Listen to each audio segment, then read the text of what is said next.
Three Lives by Tuesday Love Sang Rampa. Read for you by BlueFriend in beautiful BC. Chapter 4. Gertie Glubenheimer gazed gloomily around the large room. Bodies everywhere, she thought. Bodies to the left of me, bodies to the right of me, bodies in front of me and bodies behind. What a sick lot they look. She straightened up and looked at the clock at the far end of the room. 12:30, she said to herself. Lunchtime. So she fished out her lunch pail from beneath the table on which she was working, and, turning, she spread a book and her sandwiches on top of the body beside her. Gertie was an embalmer. She did up bodies in the funeral home so they could be gazed at in the display rooms by admiring relatives. "Oh, gee, don't that look like him? Don't Uncle Nick look good at last, eh?" people would say. Gertie was very familiar with dead bodies, so much so that she did not even bother to wash her hands before touching her food after messing about with these bodies. A voice broke in. Who was the stupid idiot who left that autopsy case without filling up the chest cavity? The little man at the end of the room near the door was almost dancing with rage. "Why, boss, what's happened?" asked one man incautiously. "What happened? I'll tell you what happened." The guy's wife leaned over him to give him a fond kiss of farewell, and there was only a piece of newspaper under the sheet, and her elbow went right through his chest cavity. Now she's having hysterics, fit to bust. She's threatening to sue us to our back teeth. There was a subdued chuckle around the room because things like that were always happening, and no one took such cases too seriously. When it got down to brass tacks, the relatives would not like it to be known that they had got their elbows inside their dearest, just preparatory to interment. The boss looked up and came trotting towards Gertie. "Get your lunch pail off his face," he roared. "You just bent his nose, we'll never be able to do him up." Gertie sniffed and said, "Okay, boss, okay, keep calm. This fellow's a pourri. He's not going on display." The boss looked at the number on the table and consulted the list he was carrying, saying, "Oh, him, yes. They can't go above $300. We'll just box 'em up and send 'em off. What are we going to do about clothes?" The girl looked to where the naked body was beside her and asked, "What's wrong with the clothes he had on when he came in?" The boss said, "They were hardly good enough to put in a garbage can. Anyway, they've shrunk so much after being washed, they aren't going to go on now." Gertie said, "Well, how about those old curtains we took down? We decided they were too faded to put up again. Couldn't we wrap 'em in one of those?" The boss glowered at her and replied, "They're worth $10. Who's going to pay $10 for it? I think the best thing to do is put some shavings in the casket, dump him on that, put some more shavings on top. That's good enough. Nobody's going to see him anyhow. Do that." He stamped off, and Gertie resumed her lunch. Over it all hovered Molly Grubber in his astral form, unseen, unheard, but seeing and hearing all. He was sickened at the way his body was being treated, but some strange power held him there. He could not move. He could not shift from the spot at all. He watched everything going on, watched some bodies being clothed in absolutely wonderful dresses, the women and men being done up in what seemed to be evening dress or formals, while he thought, would be lucky enough to get a handful or two of shavings. "What you readin', Bert?" somebody called out. A young man with a paperback book in one hand and a hamburger in the other looked up suddenly and waved the book at the questioner. "I believe," he answered. "It's a darn good book, I'm telling you. It's by that fellow Rampa who lives in the city. I've read all his books, and one thing's stuck in my mind ever since. It's that you've got to believe something, because if you don't believe in anything, you're stuck good and fast in the wilderness. Look at that fellow there." He gestured towards the body of old Molly Grubber lying cold, still and naked, on the table. "That fellow is a complete atheist. Wonder what he's doing now. Can't be in heaven, because he didn't believe in it. Can't be in hell, because he didn't believe in that either. Must be stuck between worlds. This fellow Rampa always says that you don't have to believe what he says, but believe in something, or at least keep an open mind, because if you don't keep an open mind, then helpers, or whatever they're called on the other side, can't keep in touch with you, can't help you, and somewhere in one of his books he says that when you pass over, you get stuck in nothingness." He laughed and then went on. "He also says that when people get to the stage just out of the body, they see what they expect to see. That must be a sight, to see all the angels fluttering about." A man moved across and looked at the cover on the book. "Funny looking guy, ain't he? Wonder what that picture's meant to be." "I don't know," said the book's owner. "That's one of the things about these books. You get covers, and blow me away, you never know what that cover means. Never mind, it's the words inside that I buy 'em for." Old Molly Grubber hovered closer. Through no effort of his own, he seemed to be guided to places. As the men were talking about the book, he was sent to hover right over them, and it stuck in his mind. If you don't believe in a thing, then as far as you're concerned, it doesn't exist. And then, what are you going to do? The lunch hour wore on. Some people were reading with books propped up against corpses, and Gertie had her lunch spread out on old Molly Grubber's body, just as though he were a spare table for her convenience. At last the bell went and lunch break was over.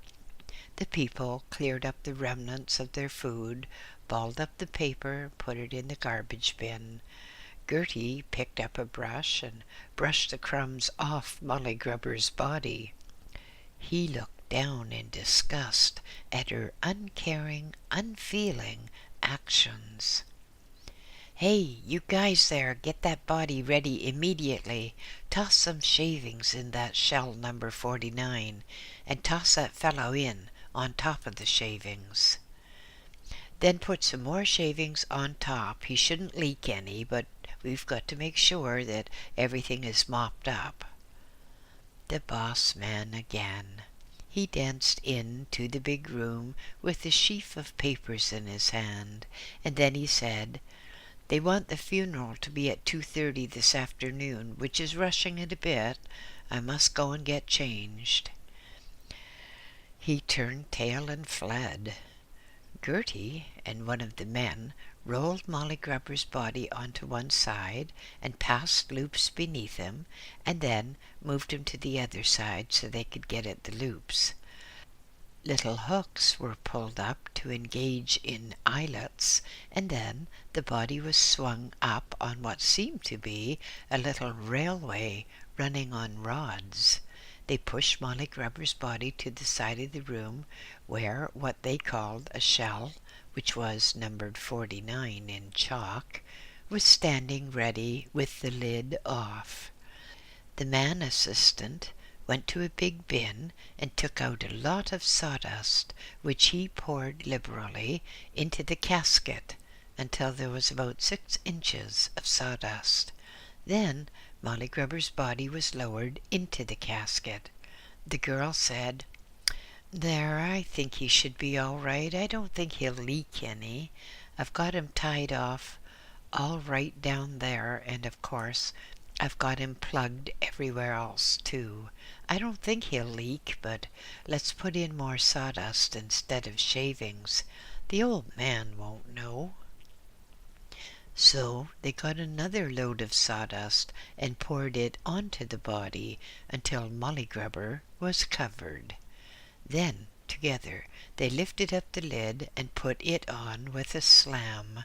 The man reached for a pneumatically powered screwdriver and turned down the screws as the woman put them in the holes with her fingers. She reached out and picked up a damp rag, then carefully wiped off the number in chalk. The casket, or shell, was hoisted up from the trestles and moved sideways onto a wheeled trolley. A purple pall was placed over it, and the whole affair was wheeled out of the workroom into the showroom and display rooms. There came shouting, and the boss, now done up as a conventional funeral director in very formal clothing, black jacket, silk hat, striped trousers, moved onto the scene. "Push him out of there. Get him. Move on, will you?" he shouted. "The hearse is out there. The door's open. Everyone's waiting. Get him. Move on." Gertie and the male assistant got a move on and pushed the casket along to a ramp where there was a special loading device. It consisted of a lot of rollers in a frame extending from the ramp right on to the back of the hearse. They put the casket on the rollers and easily pushed it straight into the hearse.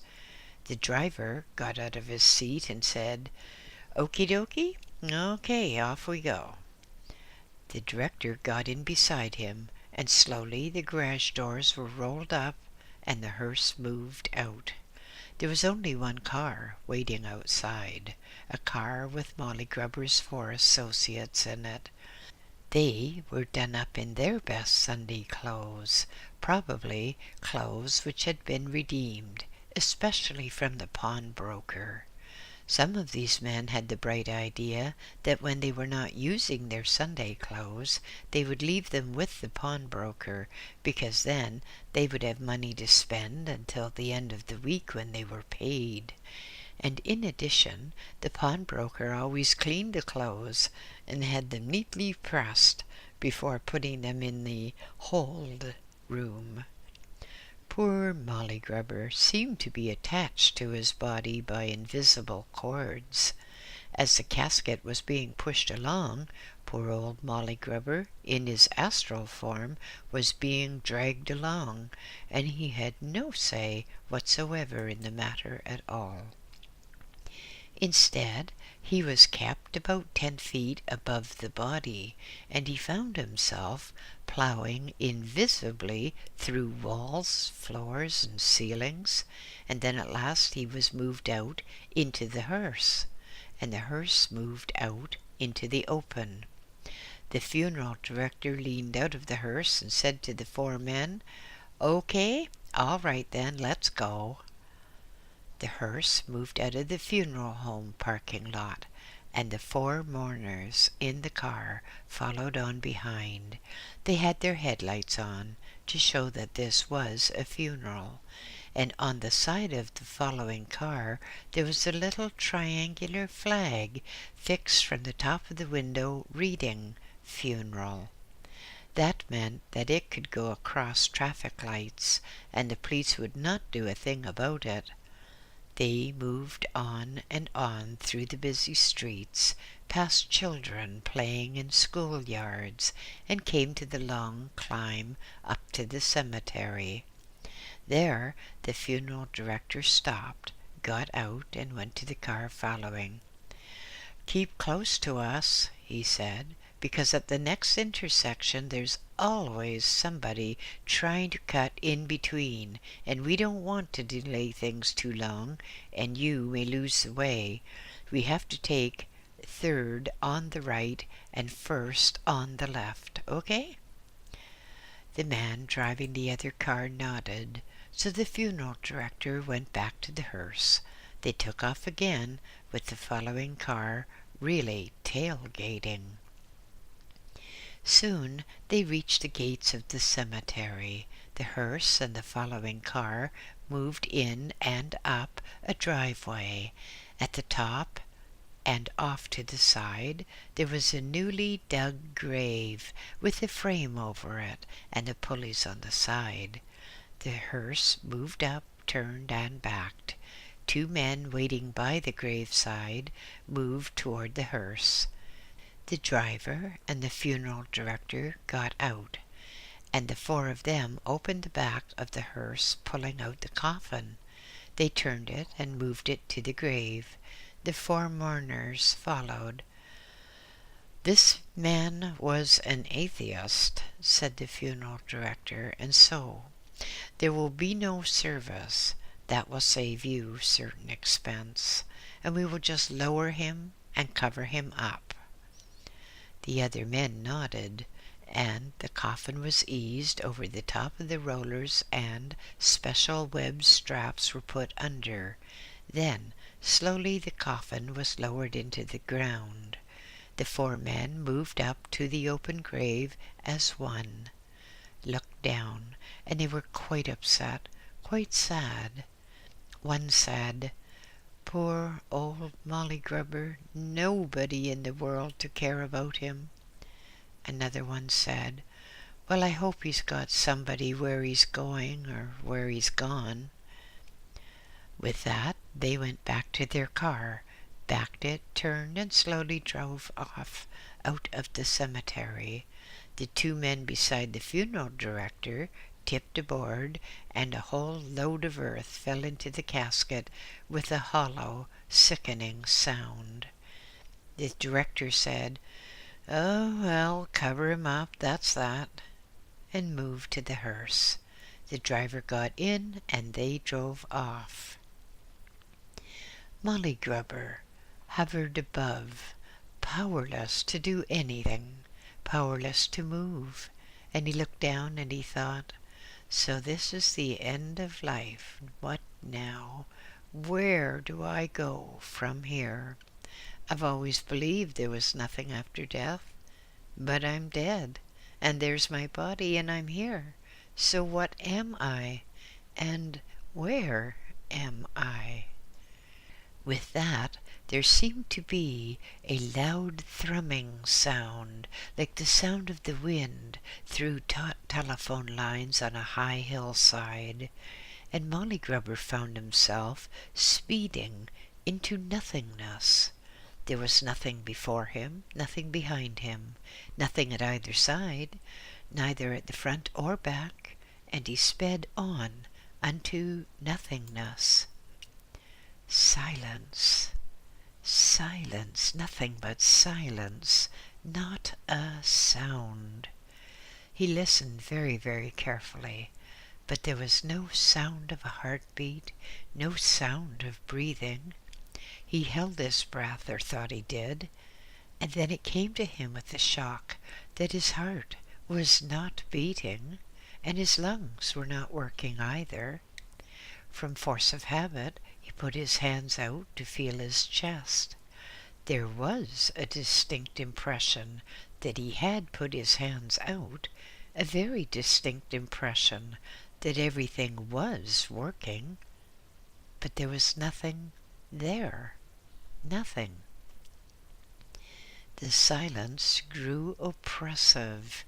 He shifted uneasily, but did he? He was not sure of anything any more. He tried moving a leg. Tentatively he tried to twiddle a toe, but no, nothing. No sensation of feeling, no sensation of movement, no sensation that anything was. He lay back, or thought he did, and tried to compose himself, tried to compose his thoughts. How do you think, in the midst of nothingness, when you have the impression yourself that you are nothing, that you do not even exist, but then you must exist? That is what he thought, because if he had not been existing, well, he couldn't think. He thought of the casket being lowered down into the hard earth, the earth dried out with days and days of dryness, with no rain, with never a cloud in the sky. He thought. As he thought, there was a sudden sensation of motion. He looked, he would have said, over the side, with astonishment, and found that he was over his grave. But how could that be when a second ago, what was time? Time, how could he measure time here? By habit he tried to look down at his wrist, but no, there was no watch there. There was no arm there either. There was nothingness. As he looked down, all he saw was the grave. He saw, with considerable astonishment and fright, that there was long grass on his grave. How long does grass take to grow? There was every evidence that he could have been buried well over a month ago. The grass could not have grown so quickly, could not have grown in any lesser time than a month or 6 weeks. And then he found his vision slipping beneath the grass, beneath the earth, and he saw the earthworms burrowing and moving. He saw little beetles bustling about. His sight penetrated further, and he saw the wood of the coffin. Further, he saw below the lid of the coffin, saw the mouldering, decaying mass within. Instantly he recoiled and sprang up with a soundless shriek of terror, or that was the sensation that he had. He found himself quivering, absolutely shaking in every limb, but then he recalled that he had no limbs. He had no body there, so far as he could tell. He gazed about him, but still there was nothing to see, no light, no dark, only the void of complete emptiness, where even light could not exist. The sensation was terrible, shocking. But then, how did he feel a sensation if he had no body? He lay there, or should it be existed there, trying to work out what was. Suddenly, a vagrant thought came creeping across his consciousness. I believe, the thought came.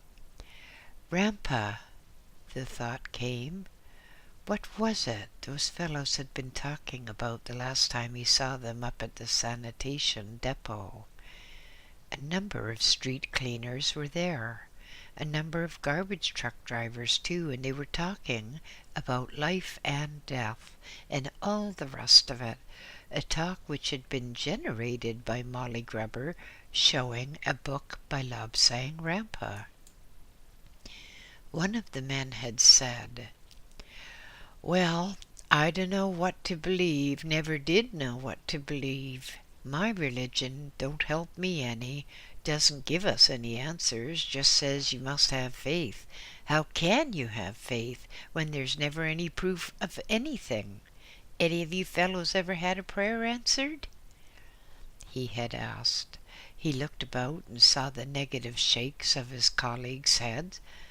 One said, "No, I never did. Never known anyone either who got a prayer answered.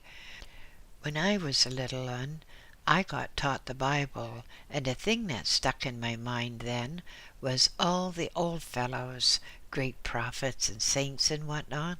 They used to pray their fool heads off, but they didn't get any answers. Nothing good ever happened. I mind reading one day about the crucifixion. It said in the good book that Christ uttered words on the cross, "Lord, Lord, why hast thou forsaken me?" But he got no answer. There was an uneasy silence among the men as they looked down and shuffled their feet in discomfort, and with unaccustomed minds they tried to think of the future. What was there after death? Anything? Do bodies just return to the earth as a putrefying mass, and then as sterile bones crumbling into dust? There must be something more than this, they thought. There was a definite purpose to life, and a definite purpose to death.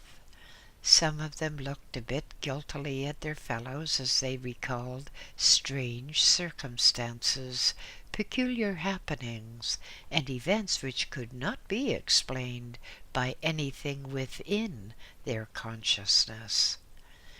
One fellow said, "Well, that author you've been telling us about who lives downtown, well, my missus has been reading his books, and she's been going on to me something terrible. She said, 'Jake, if you don't believe anything, you've got nothing to hang on to when you're dead.' She said, 'If you believe that there is an afterlife, then you will experience an afterlife. It's as simple as that. You've got to believe that there is an afterlife. Otherwise, you'll float like a bubble on the wind, just drifting about, almost without existence. You've got to believe. You've got to keep an open mind, so you can be ready to believe if you have something to stimulate your interest when you pass over.'" There had been a long silence after that utterance. The men had looked embarrassed and fidgeted uncomfortably, wondering how they could get away without appearing to run away. Molly Grubber thought of it all as he lay there, or stood there, or sat there, he didn't know which, in his nothingness, being just a disembodied thought so far as he could tell. But then, perhaps that author was right. Perhaps people had persecuted him and picked on him and given him unfavorable publicity because they did not know, because they were wrong. Perhaps that author was right. Now, what was it he was teaching? Molly Grubber strained and strained to recall the fleeting thought which had barely touched the rippling surface of his consciousness, and then it came to him. You must believe in something.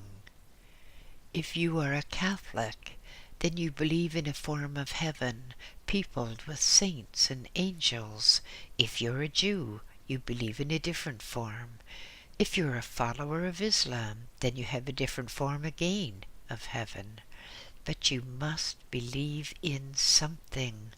You must keep an open mind, so that even if you do not actually believe now, you still have openness in your mind, so that you can be convinced.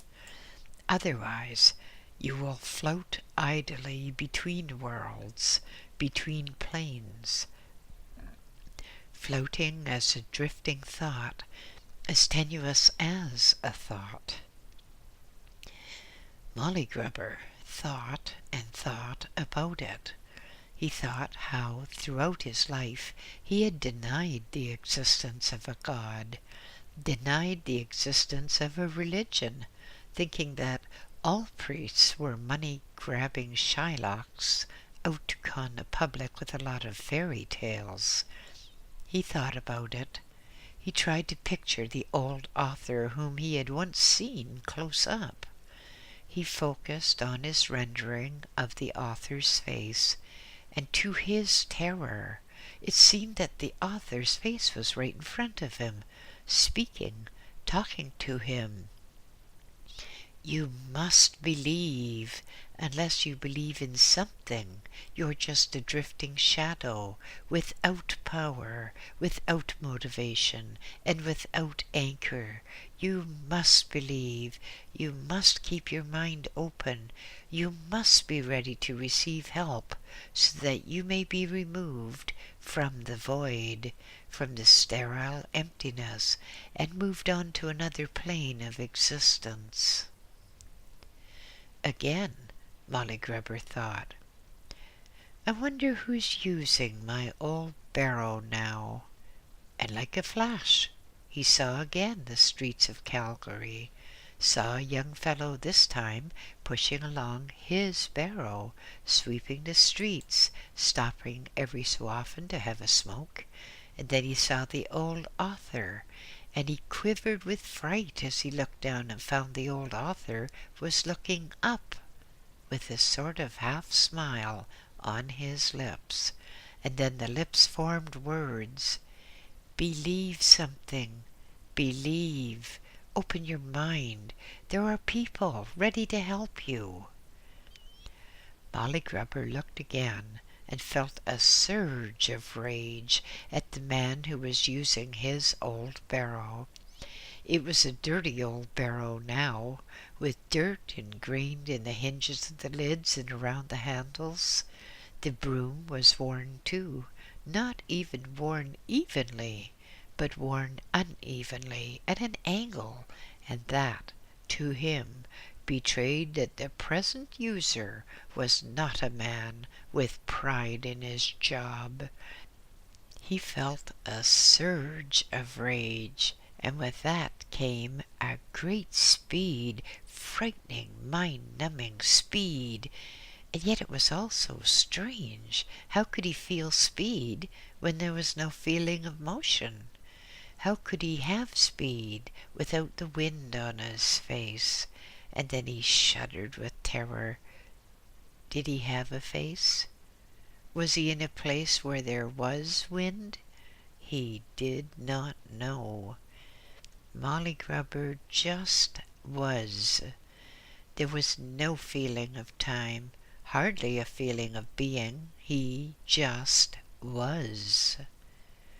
His mind ticked over, just idle thoughts creeping across the screen of his mental vision. Then again he pictured the old author, and almost heard the words which had not been uttered. You must believe in something. With that, Molly Grubber had a picture of his childhood, the poor, poor conditions under which he had lived. He remembered a picture in a Bible, and a sentence, The Lord is my shepherd, I shall not want. He leadeth me. He leadeth me. The thought beat an endless refrain in Molly Grubber's mind, or his consciousness, or whatever was left to him now, and he thought, I wish he'd lead me. I wish somebody would lead me. With his thought he felt something. He could not tell what it was. He had a sensation that people were near. It reminded him of when he'd been sleeping in a doss house, and whenever any other person came by in that big room, he would be aware of it.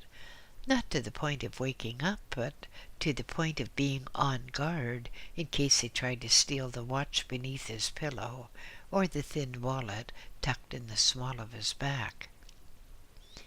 He uttered a thought, Help me, help me.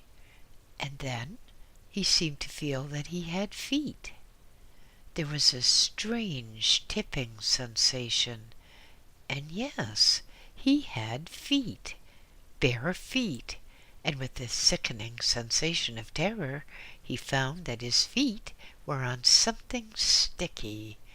Tar, maybe, he thought. He recalled a time when he was young, and he had rushed out of the house barefooted, and he had walked straight into where the city roadmen had been tarring the highway. He remembered the fright, the terror. He was very young. The thought that he was stuck on the road and he would never get away again. It was like that now. He was stuck in tar. And then, he thought, that tar was creeping up along his body. Yes, he could feel a body now. He had arms, hands, and fingers, but he could not move them because they were stuck in tar. Or if it was not tar, it was something sticky, something that inhibited movement. And about him, he could swear there were people, and the people were watching him. He felt a surge of rage, red rage, almost a killing rage, and he sent out the thought, "Okay, yous guys, what are you gaping at me for? Why don't you come and give me a hand? Can't you see I'm stuck, eh?" The thought came back clear and loud, almost like some of the things he'd seen on the television sets which he had watched in the windows of dealers. "You must believe. You must believe. You must open your mind before we can help you, for you are repelling us with every thought. Believe. We are here, ready to help you. Believe." He snorted and tried to run after the people who were staring at him, for he was sure they were staring.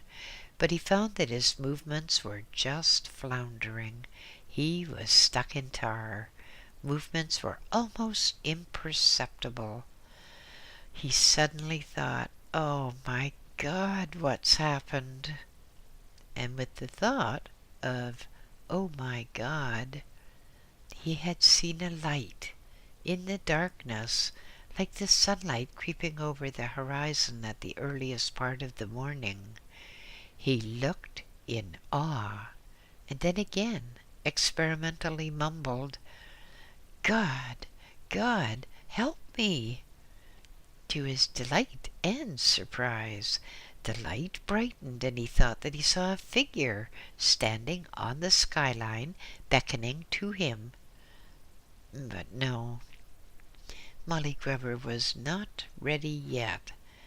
He just mumbled to himself, "A strange cloud, I guess that's what it'll be. Nobody wants to help me." So the light darkened, and the brightness on the skyline vanished, and Molly Grubber sank more deeply into the tar, or whatever it was. Time passed. Endless time passed. There was no indication of how much time passed, but the entity that had been Molly Grubber just rested somewhere, immersed in the darkness of disbelief. And around him there were those who would help him if only he would open his mind to belief. Open his mind so that the helpers could do their task and lead him forward to the light, to whatever form of life or existence there was. He was in considerable turmoil, worse because he could not feel arms, legs, or anything else, and it was, well, disturbing, to say the least. For some reason, he could not get that old author out of his mind. It was really sticking there and prodding at him. There was something bubbling beneath his consciousness. At last he got it. A few months before, he had seen the old author in the electrically propelled wheelchair. He'd been tootling around in the new park which had been made, and there was a man with him. Molly Grubber, as was his wont, had stopped to listen to the two conversing. There was something the author was saying.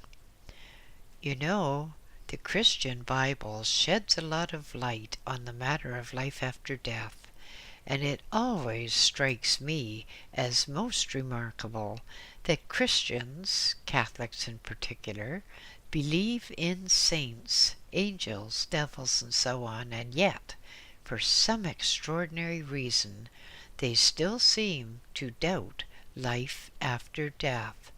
So how are they going to explain Ecclesiastes 12:5-7, which actually says, "Because man goes to his eternal home, and the mourners go about the streets, before the silver cord is snapped, or the golden bowl is broken, or the picture is broken at the fountain, or the wheel broken at the cistern, the dust returns to the earth as it was, and the spirit returns to God who gave it."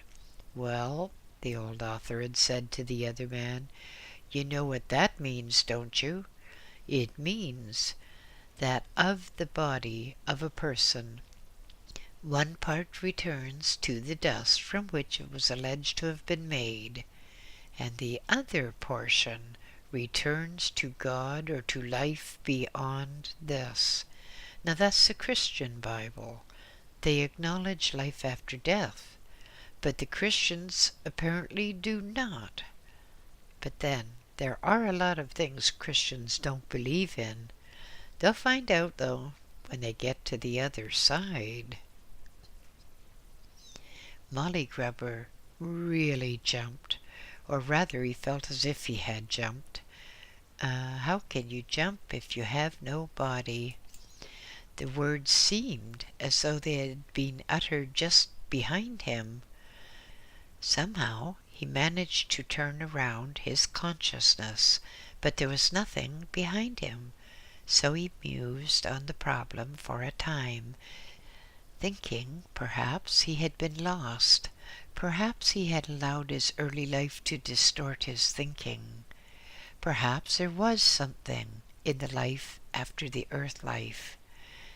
There must be, he concluded, because he had seen his body dying, he had seen his body dead, and he had shuddered and would have been sick if he could have seen his body decaying with the skeleton bones showing through the rotting flesh. "Yes," he muttered to himself, if one can mutter without a voice, "there must be something in life after death. He must have been misled all these years. Maybe the bitterness he had generated through hardship in his early life had distorted his values. Yes, there must be some sort of life because he was still alive, or he supposed he was. And if he was not alive, how was he thinking these things? Yes, he must be having some sort of a life." As that thought came to him, he felt a most peculiar thing happening. He seemed to be prickling all over, prickling to what would have been the outline of a body. He felt that he had arms and legs and hands and feet, and he twisted a bit and he could sense them. And then, oh, glory be to goodness, the light was growing. In the nothingness, in the utter void in which he had been existing, light was beginning to penetrate. It was a rosy hue, very faint at first, but growing stronger. And then, with a suddenness which almost made him sick, he tilted and seemed to be falling on his feet. After a short while he landed on something sticky, something gooey, and about him he could see a black fog interspersed with rays of pinkish light. He tried to move and found that while motion was not entirely inhibited, it was difficult. He seemed to be in some viscid material which slowed him up, which made him move in slow motion, and there he was, floundering about, lifting first one foot and then the other. He thought to himself that he was like one of those weird monsters sometimes portrayed on the covers of gaudy science fiction books. He shouted aloud, "Oh God, if there is a God, help me!" No sooner were the words uttered than he felt a change in his circumstances. The sticky goo disappeared, the material around him became thinner, and he could faintly discern figures moving about. It was a strange, strange sensation. He likened it to being a plastic bag, the plastic being smoke-colored. He was there, trying to peer out through the hazy plastic, and getting nowhere. He stood there, shielding his eyes with his hands, and trying to force himself to see whatever there was to see. He got an impression, more than vision, of people stretching out their hands to reach him, but not being able to touch him. There seemed to be some sort of barrier, some invisible, transparent wall. Oh, goodness, he thought, if only this unmentionable color would go away, if only I could tear down this wall, or paper, or plastic, or whatever it is. I can't see what these people are. They may be wanting to help me. They may be wanting to kill me. But how can they do that when I'm already dead? Or am I dead?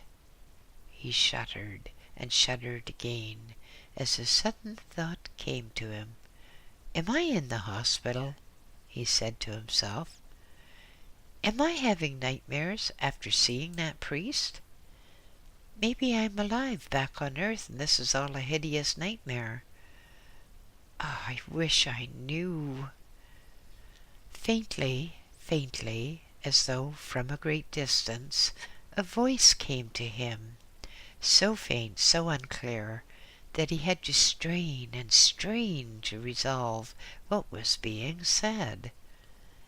Believe, believe, believe in life hereafter. Believe, only believe, and we can set you free. Pray to God. There is a God. It doesn't matter what you call him. It doesn't matter what form of religion. Every religion has a God. Believe. Call unto your own God for help. We are waiting, waiting. Molly Grubber stood still.